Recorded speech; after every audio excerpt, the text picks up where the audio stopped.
Hello बच्चों, आज हम क्लास 8 की पोयम हनी ड्यू का लेसन 8 में जो पोयम दी हुई है on the grasshopper and cricket वो पढ़ेंगे। और इसके पोएट हैं जॉन कीट्स। जॉन कीट्स को बच्चों बहुत अच्छा एक नेचर को डिस्क्राइब करने वाला पोएट माना जाता है। वो नेचर को माना जाता है कि बहुत अच्छे ढंग से डिस्क्राइब करते थे। तो इसमें हम ऑन ग्रास हॉपर और क्रिकेट के बारे में पढ़ेंगे। ग्रास हॉपर कहते हैं बच्चों टिड्डे को, ठीक है, और जो इस पोएम में गर्मी जो समर सीजन होता है उसका सिंबल है। और क्रिकेट झींगुर को कहते हैं जो सर्दियों का विंटर्स का सिंबल है। See unlike the ant the cricket page number 21 which tells a story this is a nature poem.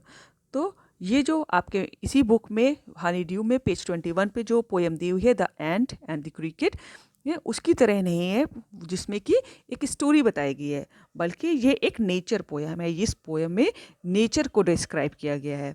The grasshopper and cricket do not appear as a character in a story. और इसमें जो grass hopper और cricket जो है वो एक story के पात्र की तरह, जो करेक्टर की तरह डिस्क्राइब नहीं किए गए हैं, बल्कि वो सिंबल है। Rather they act as symbol, है ना, बल्कि वो एक सिंबल की तरह काम कर रहे हैं। और हमने अभी भी डिस्कस किया है कि ग्रास हॉपर गर्मियों का और जो क्रिकेट है वो सर्दियों का सिंबल है, का प्रतीक है। Each suggesting something else. Read the poem and notice how the poetry of earth keeps on through summer and winter in A never ending song. और यहाँ पर आप पोएम को पढ़िए और नोटिस कीजिए, ध्यान दीजिए कि पोइट्री ऑफ अर्थ जो है, जो पृथ्वी की जो कविता है, वो किस तरह जाड़ों में और सर्दियों में एक जो नेवर एंडिंग सॉन्ग है नेचर का, जो कभी ख़त्म ना होने वाला गाना है, वो किस तरह चलता रहता है। हु सिंग्स द सॉन्ग, और ये गाने कौन गाता है, ठीक है। The poetry of earth is never dead when all the birds are faint with the hot sun and hide in cooling trees, a voice will run from hedge to hedge about the new mown mead. That is the grasshopper's. He takes the lead in summer luxury he has never done with his delights, for when tired out with fun, he rests at ease beneath some pleasant weed. See, the poet of earth is never dead.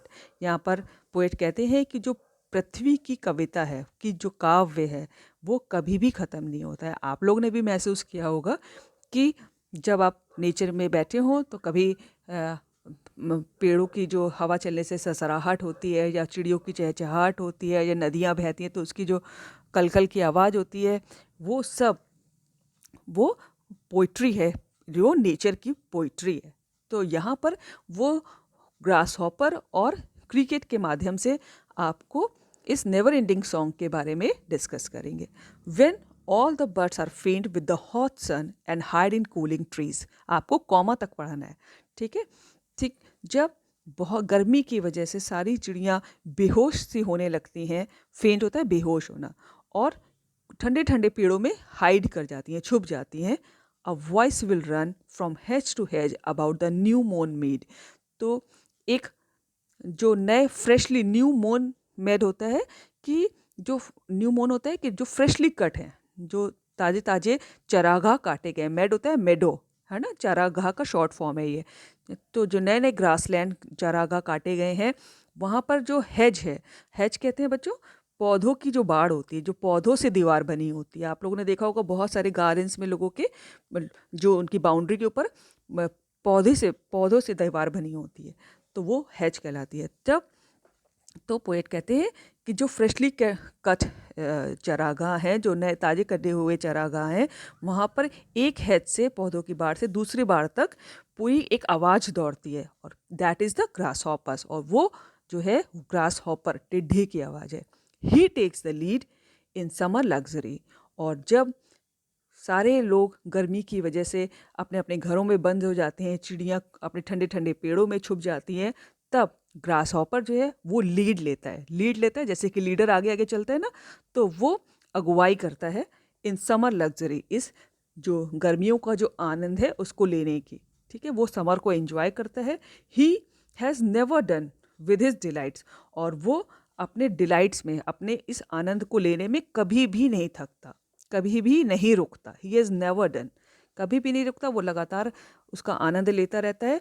For when tired out with fun he rest at ease beneath some pleasant weed. और जब कभी वो मजा करते करते थक जाता है, ही रेस्ट एट ईज, वो आराम से किसी बहुत प्लीजेंट मन को मोहने वाली वीड, वीड होते हैं जो जंगली पौधे अपने आप उगाते हैं, जिनको हम डेलिबरेटली नहीं उगाते, अपने आप सड़कों पे आपने देखा था थोड़ी घास फूस निकल आती है, वो वीड कहलाती है। तो उस जंगली पौधों के नीचे जो है बीनीथ होता है अंदर, उसके नीचे आराम से रेस्ट करता है जब वो थक जाता है। तो सी द सेकंड स्टैंजा,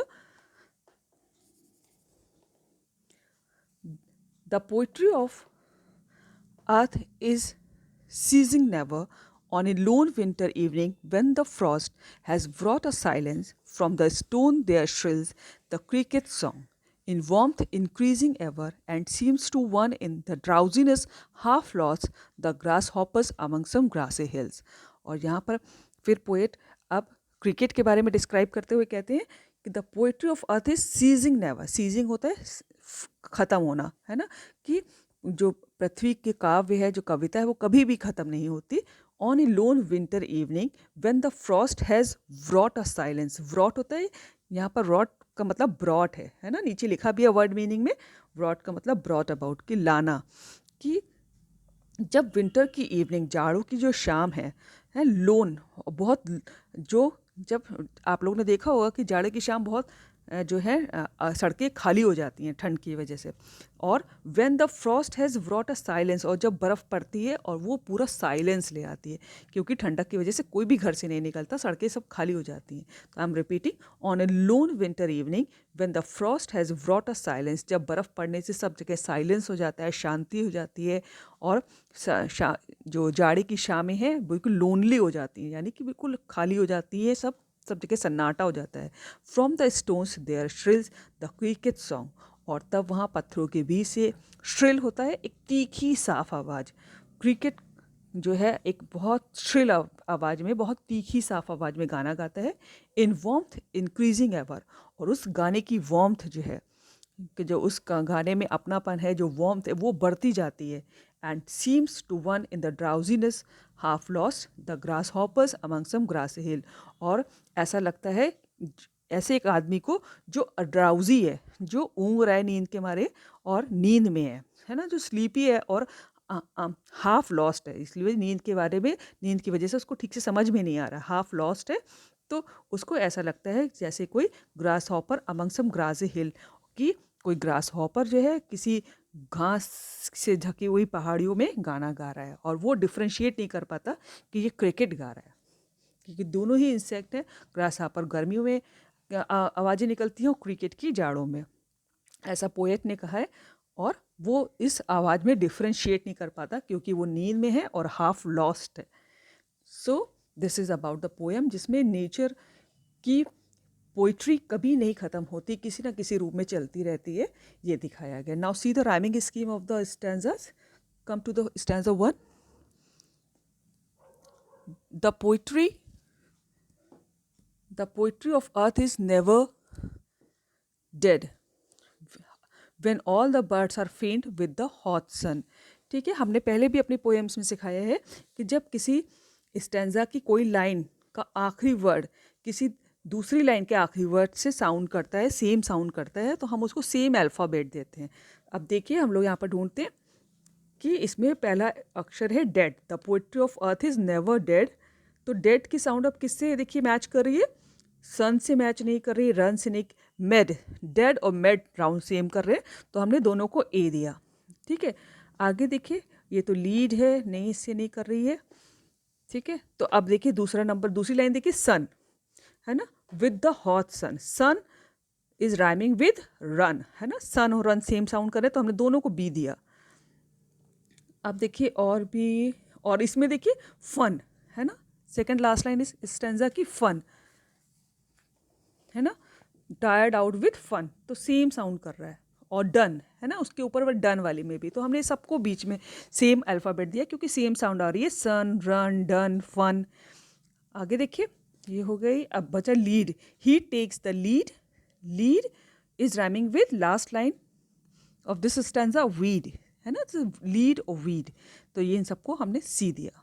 तो this is the rhyming scheme of the stanza 1. Come to the second stanza. Second stanza, the poetry of earth is ceasing never. ठीक है, नेवर नेवर साउंड कर रहे हैं, फोर्थ लाइन एवर से है ना, never is rhyming with ever है ना, तो दोनों को हमने ए दिया यहाँ पर। और फ्रॉस्ट, फ्रॉस्ट कर रहा है राइम लॉस्ट से, फ्रॉस्ट लॉस्ट, ठीक है, तो हमने बी दिया। श्रिल साउंड कर रहा है हिल से, श्रिल हिल्स, तो हमने सी दिया। ठीक है बच्चों, अगर एक बात कहनी थी, अगर ये पोएम एग्ज़ाम में पूरी आएगी तो आप आगे की तरफ बढ़ते जाएंगे, जो नए साउंड आएंगे आगे की तरफ बढ़ते जाएंगे। लेकिन यहाँ मान लीजिए एक ही स्टेंजा एग्जाम में आया तो आप ABC तक ही करें, जितना भी आएगा उसमें उतना करेंगे। लेकिन अगर पूरी पोएम एग्जाम में आती है तो आप दोबारा नए साउंड के लिए नया वर्ड देंगे, ठीक है ना, वही वर्ड नहीं देंगे, नए साउंड के लिए नया वर्ड दिया जाता है। जितने बार में जितने स्टैंजा आपको दिए जाएंगे, ये बात का ध्यान रखना है। So this is about the poem and I have already uploaded question answers, one meaning of this poem on the same channel, Naughty Ma'am English. Work hard, practice it. Thank you so much.